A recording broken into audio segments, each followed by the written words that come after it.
Hello everyone. Class 10 के सभी विद्यार्थियों का स्वागत है एजुकेशन विद एमकेसी चैनल पर। आज हम लोग पढ़ने जा रहे हैं प्रतिस्थापन विधि। ठीक है, प्रतिस्थापन विधि में आपको 3 स्टेप याद रखना है।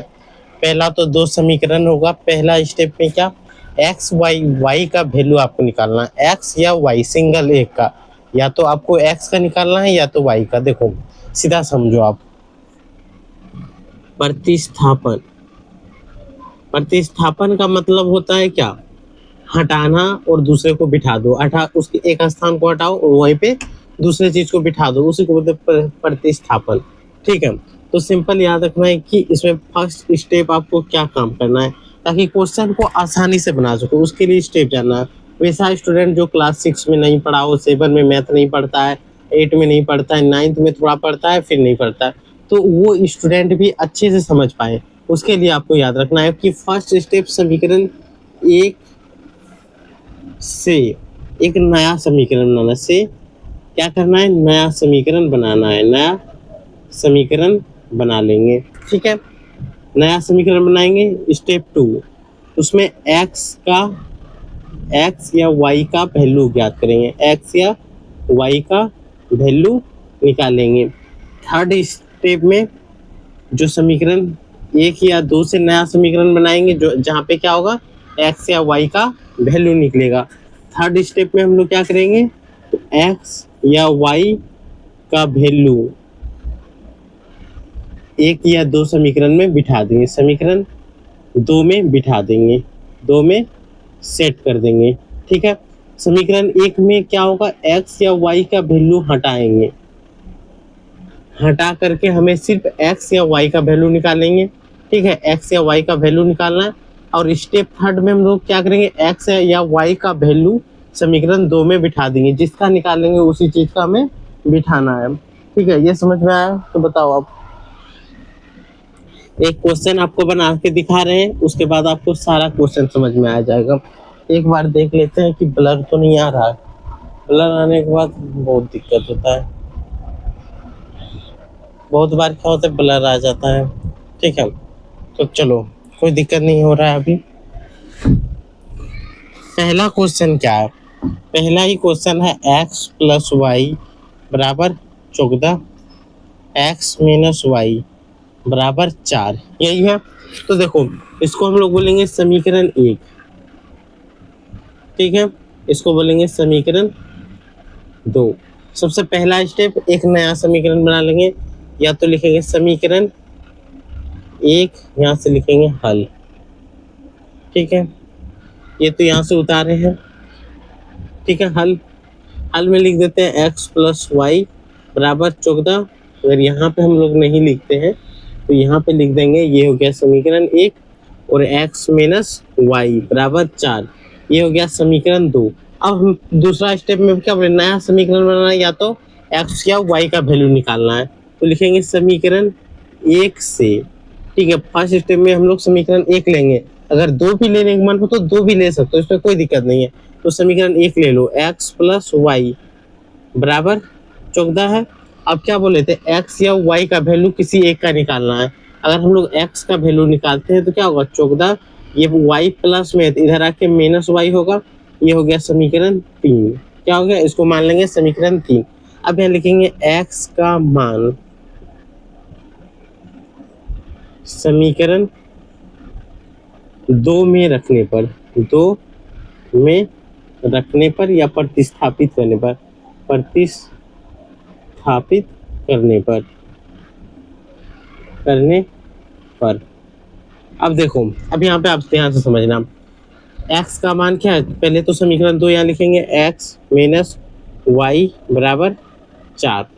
अब देखो x का वैल्यू कहाँ पे रख रहे हैं, समीकरण 2 में x यहाँ पे है, और x का पूरा वैल्यू क्या है, 14 माइनस वाई, तो यहाँ पे लिख सकते हैं 14 माइनस वाई बराबर 4, लिख सकते हैं कि नहीं, यही तो लिखे x के जगह पे। यही चीज बच्चे समझ में नहीं पाता कि यहाँ पे इतना बड़ा वैल्यू क्यों आया, क्योंकि x बराबर 14 माइनस वाई है, इसीलिए 14 माइनस वाई लिखे। अब देखो माइनस माइनस प्लस होता है, आपको पता है, 14 माइनस माइनस प्लस यानी 2y बराबर 4।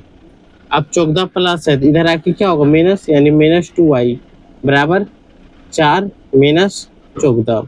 अब -2y बराबर 4 में 14 घटाएंगे क्या होगा -10, ये कट जाएगा तो y बराबर क्या होगा 10/2, गुना में है तो इधर आके भाग 5 बार में कटेगा तो 5, y बराबर 5 आ गया। y का वैल्यू आया। अब यहाँ लिखेंगे y का मान समीकरण 3 में रखने पर, समीकरण 3 में रखने पर समीकरण 3 ढूंढ के लाओ, कहाँ पे है, यहाँ पे है, क्या है, x बराबर 14 माइनस वाई।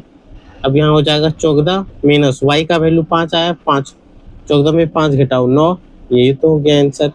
यहाँ से हमारे पास x बराबर 9 आ गया, y बराबर 5 आ गया।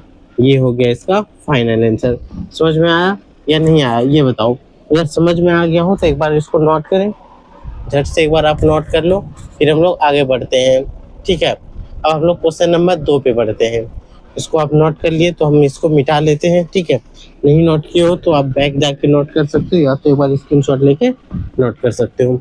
आगे बढ़े, क्वेश्चन नंबर 2 पे चलते हैं। थोड़ा सा स्पीड भी करेंगे जब आपको समझ आने लगेगा। ठीक है तो चलो क्वेश्चन नंबर 2 लिखते हैं। क्या है, s माइनस टी बराबर 3, s/3 प्लस t/2 बराबर 6। अब देखो यही है, तो इसको हमें समीकरण के रूप में ले आए ताकि आसान हो जाए। तो देखो इसको हम लोग समीकरण के, ये तो समीकरण है, ऐसा नहीं कि समीकरण के रूप में नहीं है, लेकिन आसान करने के लिए इन दोनों का एलसीएम लिख सकते हैं 6। इसको तो समीकरण 1 मान लेंगे। ठीक है, अब इसको आसान करने के लिए इन दोनों का एलसीएम क्या होगा, 3 और 2 का एलसीएम। बहुत बच्चे को एलसीएम नहीं आता है तो याद रखना लघुत्तम, क्या लघुत्तम, 3 और 2 का लघुत्तम नहीं निकलेगा, 3 गुना 2 6 कर देंगे। अब भिन्न वाला जोड़ भी बहुत बच्चे को नहीं आता है तो 3 से 6 को भाग देंगे, कितने बार में घटेगा, 2 बार में, 2 गुना एस करेंगे 2s होगा। ठीक है, प्लस 2 कहाँ से 6 को भाग देंगे, 3 बार में घटेगा, 2 3 6, 3 से इस टी को गुना कर देते हैं 3t बराबर 6, यही होगा। अब देखो यहाँ से लिख सकते हैं 2s प्लस 3t। अब ये देखो यहाँ कुछ नहीं होता, कोना कोनी, इसको 1 से गुना करेंगे, यही होगा 6 गुना 6 36। देखो इसको समीकरण 2 माने। अब देखो लग रहा है मैचिंग मैचिंग। अब यहाँ पे लिखेंगे समीकरण 1 से, समीकरण 1 से, समीकरण 1 यहाँ लिख दे, s माइनस टी बराबर 3, यही है समीकरण 1।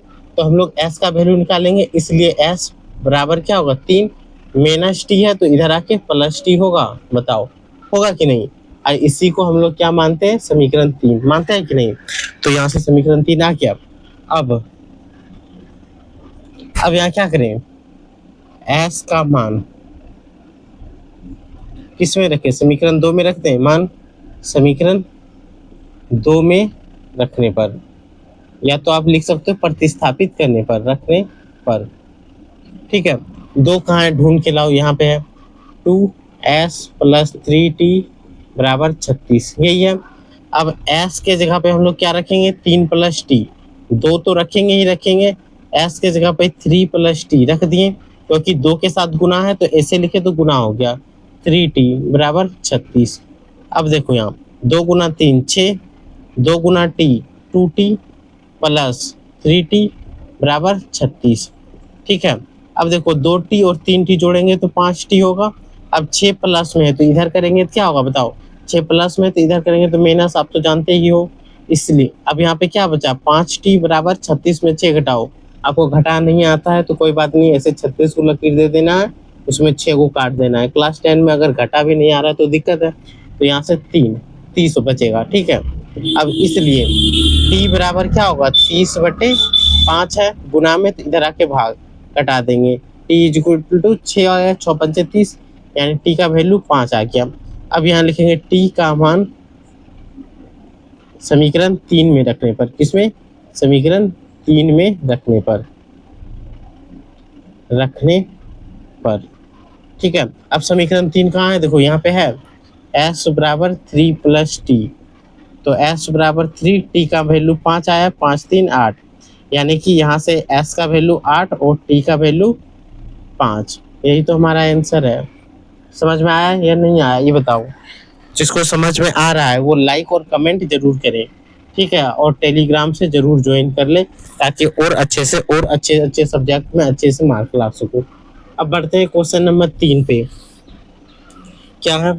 3x माइनस वाई बराबर 3, 9x माइनस 3y बराबर 9। आपको एक चीज बताए थे कि कोई भी अगर संपाती हो जाए तो क्या होता है। जब कोई भी समीकरण, दो समीकरण संपाती हो जाए तो क्या होता है? अपरिमित रूप से अनेक हल। तो इसमें भी सेम प्रोसेस आएगा। देखो, a1 बटे a2 से बिठा के भी लिख सकते हैं, लेकिन प्रतिस्थापन विधि से बोला है तो चलो प्रतिस्थापन से करते हैं। ये हो गया समीकरण 1, समीकरण 2, यहाँ से हल लिख देते हैं समीकरण 1 से। ठीक है, समीकरण 1 से लिख सकते हैं 3x माइनस वाई बराबर 3। ठीक है, यहाँ लिख सकते हैं 3x बराबर 3, माइनस है तो इधर आके प्लस वाई होगा, इसलिए x बराबर क्या होगा? 3 प्लस वाई बटे 3 गुना में तो इधर आके भाग में, इसको समीकरण 3 मान सकते हैं। बोलो हाँ, ना तो नहीं बोलना है, 3 होगा।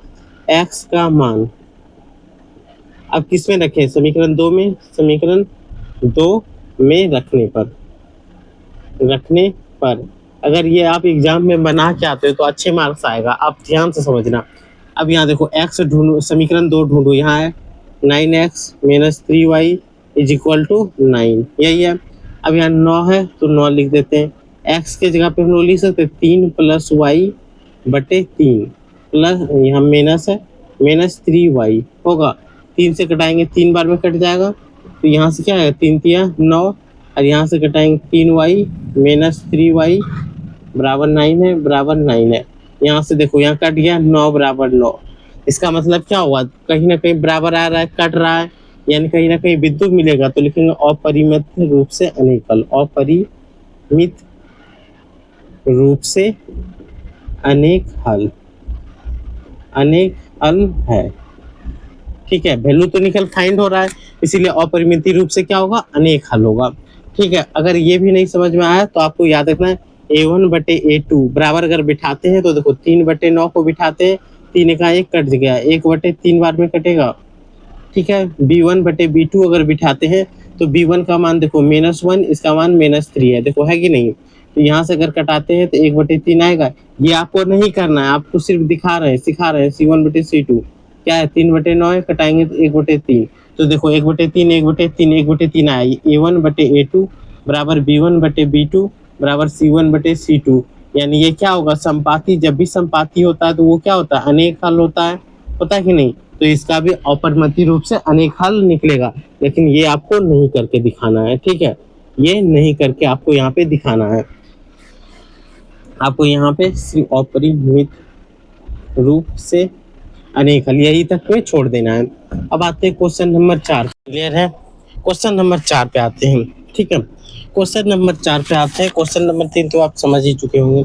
क्वेश्चन नंबर 4 क्या है? 0.2x plus 0.3y is equal to 1.3, और इधर है 0.4x plus 0.5y is equal to 2.3, यही है। सिंपल देखो, सब में दशमलव है, सबको अगर 10 से गुना कर दें कि इसको समीकरण यहाँ लिख देते हैं, समीकरण 1 तथा 2 सभी को, यानी कि सबको अगर दशमलव हटा भी सकते हैं, यहाँ लिख देते हैं समीकरण 1 2 तथा, ये तो विलोपन विधि हो जाए। यहाँ सिंपल देखो, यहाँ पे क्या करेंगे? दशमलव देखो, एक अंक के बाद एक अंक के बाद एक अंक के बाद है, तो हम लोग सबका दशमलव हटा के इसको लिख सकते हैं 2x प्लस 3y बराबर 13, समीकरण 1। अगर यहाँ पे हम लोग नहीं लिखें तो यहाँ पे लिख सकते हैं समीकरण 1। इसी चीज को हम लोग हटा दिए, यहाँ लिख सकते हैं 4x प्लस 5y बराबर 23, लिख सकते हैं कि नहीं बोलो? क्योंकि सब में देखो एक एक अंक के बाद है, यानी कि इसको 10 से अगर गुना कर देंगे, सबको 10 से गुना कर देंगे तो यही आएगा, आएगा कि नहीं? तो ऐसे भी हम लोग लिख सकते हैं। अब देखो, अब यहाँ से लिखेंगे समीकरण 1 से, समीकरण 1 क्या है? 2x प्लस 3y बराबर 13, इसलिए 2x बराबर क्या होगा? 13, 3y है इधर आके -3y, इसलिए x बराबर क्या होगा?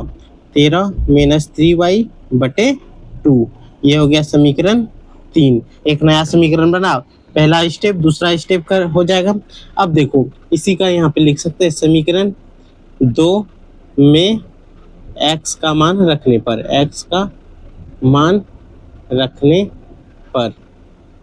अब देखो समीकरण 2 ढूंढो फट से, यहाँ पे है क्या है 4x प्लस, एक बार देख ले माइक चल रहा है कि नहीं, हाँ 4x plus 5y is equal to 23, यही है।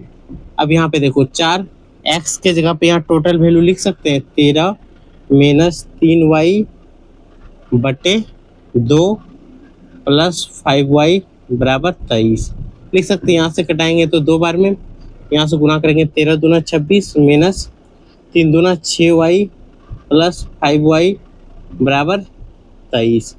अब देखो 6y में 5y घटाएंगे तो माइनस y बचेगा, इधर बचा 23 और प्लस है तो इधर आके माइनस 26 होगा, तो माइनस y बराबर 23 में 26 घटाएंगे तो बोलोगे आप 3 बचेगा, लेकिन माइनस 3, y से माइनस कट जाएगा तो y इज इक्वल टू 3, तो y का वैल्यू 3 आया। अब लिखेंगे y का मान किस में रखेंगे बताओ कमेंट बॉक्स में, समीकरण 1 में रखने पर, 1 में रखने पर। अगर आपको अच्छा लग रहा हो तो लाइक और सब्सक्राइब जरूर करना है रखने पर। अब देखो समीकरण 3 यहाँ पे है, लिख लेते हैं x बराबर 13 माइनस 3y बटे 2। अब देखो 13 माइनस 3 गुना y का वैल्यू 3 आया है बटे 2, 13 माइनस 3 दिया 9 बटे 2, 13 में 9 घटाओ 4, 4 बटे 2 घटाओ 2, तो यहाँ से x is equal to 2, y is equal to 3, यही हो गया इसका फाइनल आंसर। ठीक है, आप इसको नोट करो, तब तक हम लोग समीकरण 1 को मिटाते हैं। 1 को मिटाएं बताओ, नहीं मिटाएंगे तो जगह नहीं है, स्पेस नहीं है तो स्पेस बनाना पड़ेगा, तो इसको हम लोग मिटाते हैं। यहाँ पे हो गया क्वेश्चन नंबर 4, अब यहाँ पे आते हैं क्वेश्चन नंबर 5। ठीक है, तब तक एक बार उसको आप नोट कर सकते हो किताब में से, हम लोग भी नोट कर लेते हैं। कहाँ चला गया, चलो यहाँ आ जाते हैं। क्वेश्चन नंबर 4 क्या है, 2x plus 3y is equal to 0 और इधर है √3x minus √8y is equal to 0। कोई दिक्कत? अब देखो हमें सिंबल हल करना है, हल तो ये हो गया समीकरण 1, ये हो गया समीकरण 2, तो समीकरण 1 से समीकरण 1 से क्या लिख सकते हैं, √2x plus √3y is equal to 0, इसलिए हम लोग लिख सकते हैं √2x is equal two plus इधर करेंगे तो माइनस 3y, √3y यही होगा। अब यहाँ पे इसलिए x का वैल्यू कितना निकलेगा बताओ, माइनस 3y बटे √2 इधर आ जाएगा, आएगा कि नहीं, क्योंकि x के साथ √2 गुना में है, तो इधर जैसे √2 को करेंगे तो वो भाग में आ जाएगा, सिंपल है। इसी को हम लोग क्या मानते हैं, समीकरण 3। अब देखो समीकरण 3 तो मान लें, अब समीकरण 2 में x का मान रखने पर, ठीक है, x का मान रख रहे हैं किसमें, 2 पे, समीकरण 2 ढूंढ के लाओ, कहाँ पे है, यहाँ पे 3x minus 8y is equal to 0। अब देखो यहाँ x है, यहाँ 3 है, यहाँ x की जगह पे यहाँ पे लिख सकते हैं √3y बटे √2 माइनस 8y लिख सकते हैं बराबर 0। अब यहाँ से देखो, अब देखो सिंपल, ये तो यहाँ से गुना अगर करते हैं तो ये कट के क्या बचेगा, 3y होगा, यहाँ से क्या होगा, √2 माइनस √8y होगा बराबर 0। अगर देखो यहाँ पे हम लोग कुछ नहीं करें, अगर √2 से इसको भी गुना कर दें, इसको भी गुना कर दें, ठीक है, तो हम लोग क्या निकलेगा, यहाँ पे देखो दोनों साइड को हम लोग √2 से गुना कर देते हैं, इसको भी और इसको भी, तो कुछ ना कुछ वैल्यू आएगा जिससे हमें आसानी से निकालने में मदद मिलेगा। √2 से गुना करने पर दोनों पक्षों में गुना करें तो देखो 3y गुना √2 बटे √2 लिख सकते हैं, माइनस √8y गुना √2, इधर 0 गुना √2, ठीक है, इससे इसको कटाएंगे तो कट जाएगा 3y माइनस 8 गुना √2 गुना √8 बराबर क्या होगा, 16y बराबर 0।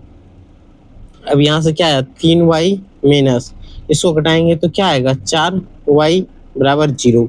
यही ना आएगा। देखो आप 16 को रूट से बाहर निकालने क्लास 8 याद करो, वर्ग वर्गमूल यानी 4 गुना 4 16। तो यहाँ से हमारे पास बचा क्या minus y is equal to 0, यानी y is equal to 0, y का वैल्यू क्या आ गया 0। अब यहाँ हम लोग लिख सकते हैं y का मान समीकरण 3 में रखने पर। अब समीकरण 3 में y का मान रख देते। समीकरण 3 ढूंढ लो आप कहाँ पे है। समीकरण 3 यहाँ है, x is equal to √3y बटे √2 है। ठीक है, जैसे ही यहाँ पे 0 रखेंगे, 0 से गुना करेंगे तो सारा वैल्यू 0, यानी x is equal to 0, y is equal to 0, दोनों का वैल्यू क्या आएगा 0 0। यही होगा इसका आंसर। क्वेश्चन नंबर 5 का एक बार देख लेते हैं। थोड़ा ज़्यादा नीचे आ गया, क्या आ रहा है, तो देखो 0 तो आ गया, नीचे कुछ नहीं बचा है, सिर्फ 0 0 लिखा है। ठीक है, तो इतना तो आप देख ही सकते हो और आराम से कर लोगे। अब बढ़ते हैं क्वेश्चन नंबर 6 पे। तो हम लोग क्वेश्चन नंबर 3 को पहले मिटा लेते हैं। ठीक है,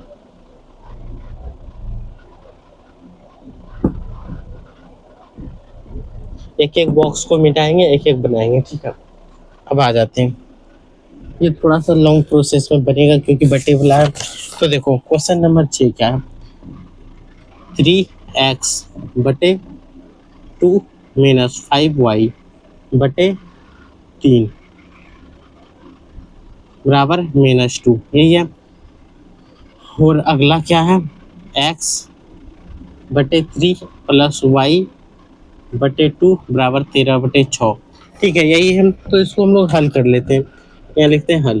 तो इसको देखो, सबसे पहले समीकरण 1 को इसको उतारते हैं, 3x बटे 2 माइनस 5y बटे 3 बराबर -2। इन दोनों का एलसीएम 6 होगा, 2 से 6 को घटाएंगे 3 बार में, 3 गुना 3 9, यानी 9x माइनस, देखो 3 से भाग देंगे इसको 2 बार में, 2 से इसको गुना करेंगे 10, यानी 10y बराबर -2।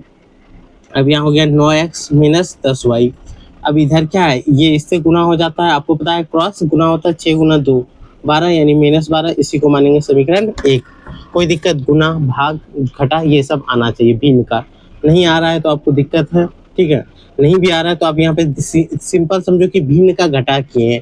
भिन्न का घटा जैसे क्या होता है, पहले एलसीएम होता है, यहाँ पे समझना, पहले एलसीएम होगा, इससे इसको कटाते थे, जितना बार में ये कट जाता था उसी से इसको गुना करते थे, उसी से जैसे गुना करते हैं तो क्या है 9, जिसे 2 से कटाएंगे 3 बार में कटेगा, और 3 को 3 से गुना करेंगे 9 9x। 3 से 6 को कटाएंगे तो 2 बार में कटेगा, 2 गुना 5 10। सिंपल लिखे, माइनस है तो माइनस लिखिए। अब पुनः अब फिर से लिखते हैं x बटे 3 प्लस y बटे 2 इज इक्वल टू 13 बटे 6। इसको भी सेम एलसीएम लेंगे तो 6 आएगा, आएगा कि नहीं। 3 और 2 का एलसीएम नहीं निकलता, गुना करते हैं, 3 गुना 6। सिंपल है, कोई दिक्कत हो रहा है तो आप बता सकते हो, बोल सकते हो। सिंपल यहाँ से अगर करते हैं हम तो क्या आता है बताओ, 2x इधर से 3y इज इक्वल टू 13 बटे 6, 6 से 6 तो कट जाएगा, तो यहाँ पे क्या आ जाएगा 2x plus 3y is equal to 13। इसी को क्या मानेंगे समीकरण 2, क्या मानेंगे समीकरण 2। अब यहाँ से लिखेंगे समीकरण 1 से, समीकरण 1 से यहाँ पे है 9x minus 10y is equal to -12। ठीक है, तो यहाँ से क्या होगा 9x बराबर -12 माइनस है, इधर आके प्लस 10y। ठीक है, यहाँ से 9x का वैल्यू निकला। अब हमें x का वैल्यू निकालेंगे, इसलिए x बराबर -12 प्लस 10y बटे, या 9 गुना में है तो इधर आके भाग, ये होगा। अब इसी का मान कहाँ रखेंगे, समीकरण 2 में x का मान रखने पर। ये क्वेश्चन भी इम्पोर्टेंट है, ये चीज़ याद रखो आप। जो इम्पोर्टेंट लिख रहे हैं झारखंड बोर्ड और बिहार बोर्ड वाले, ध्यान से समझो इस क्वेश्चन को। इम्पोर्टेंट जो लिख दिए उसका बार बार आपको रिवीजन करना है, ठीक है, रखने पर। अब हम लोग मिटाते हैं इधर वाला, ठीक है, थोड़ा ज़्यादा नीचे हो जाएगा तो फिर दिक्कत हो जाएगा दिखने में। अगर नहीं नोट नहीं किए हो तो कोई बात नहीं, आप पीछे जाके नोट कर सकते हो। यहाँ तक आगे समीकरण अब किस पे 2 पे रख रहे हैं, 2 ढूंढ के देखो यहाँ पे, यानी 2x plus 3y is equal to 13, यही है। अब देखो 2x का वैल्यू हमारे पास क्या आया है, -12 प्लस 10y बटे 9, यहाँ पे 3y बराबर 13, यही है। अब देखो सिंपल, यहाँ से इसको गुना करेंगे -24 प्लस 10 दूना 20, 20y बटे 9 प्लस 3y बराबर 30, यही होगा। अब देखो -24, अब तो पहले हमें भिन्न एलसीएम निकालना है, कुछ नहीं है तो एक बिठा दो तभी तो सबका वैल्यू आएगा।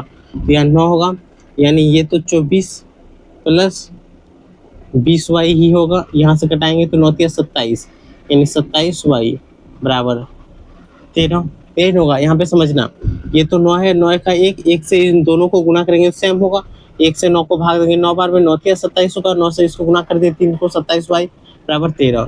अब यहाँ से लिख सकते हैं -24 प्लस 20y प्लस 27y बराबर 13 × 104, 13 × 117 होता है ना, तो 117 होगा। इसको गुना कर दिए, ठीक है। अगर नहीं आया तो देखो 13 × 9 कर देते हैं, ठीक है। अब यहाँ पे देखो 20 और 27 कितना होगा 47y। अब देखो 13 नमा कितना होता है 9 × 27 के साथ, 9 का 9 और 2 11, और ये माइनस है इधर आके प्लस 24, ये होगा 47y बराबर जोड़ो 7 × 4 11 का 1, 11 2 13, 13 1 14 बट यही होगा या कुछ गलत हो गया बताओ। 7 × 4 11, 11 2 13 1 14, यही होगा। इसलिए y बराबर क्या होगा 141 बटे 47। अगर इसको हम लोग 3 से घटाते हैं तो 47 कितना होगा, देखो 47 × 3 कर देते हैं, 7 21 के 1, 7 21 के 1 हाथ में कितना बचेगा बताओ 2, तो 4 × 12 2 14, 141 3 बार में कट रहा है, तो यहाँ इसका वैल्यू 3 हो गया। y का वैल्यू कितना है, y = 3 आ गया, y का वैल्यू 3। अब यहाँ पे लिख सकते हैं y का मान समीकरण 3 में रखने पर, समीकरण 3 में रखने पर अब समीकरण 3 आप ढूंढ लो कहाँ पे है। समीकरण 3 तो यहाँ पे बनाए थे, देखो यहाँ समीकरण 3 है, x बराबर -12 प्लस 10y बटे 9, यही है। -12 प्लस 10 गुना y का वैल्यू कितना है 3 बटे 9, ठीक है।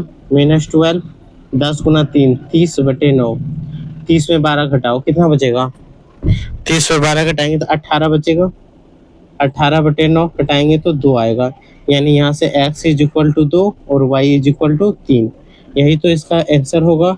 और यहाँ से ये पहला पार्ट कंप्लीट होता है। अब हम लोग फिर नेक्स्ट वीडियो में जो वर्ड प्रोग्राम का क्वेश्चन है उसे सॉल्व करेंगे, ठीक है। वर्ड प्रोग्राम का जितना भी क्वेश्चन है उसको हम लोग सॉल्व करेंगे। बस इतना ही, फिर हम लोग नेक्स्ट वीडियो में मिलेंगे, तब तक आप लाइक और सब्सक्राइब जरूर करें। कोई भी डाउट हो तो कमेंट बॉक्स में जरूर पूछ लेना है आपको।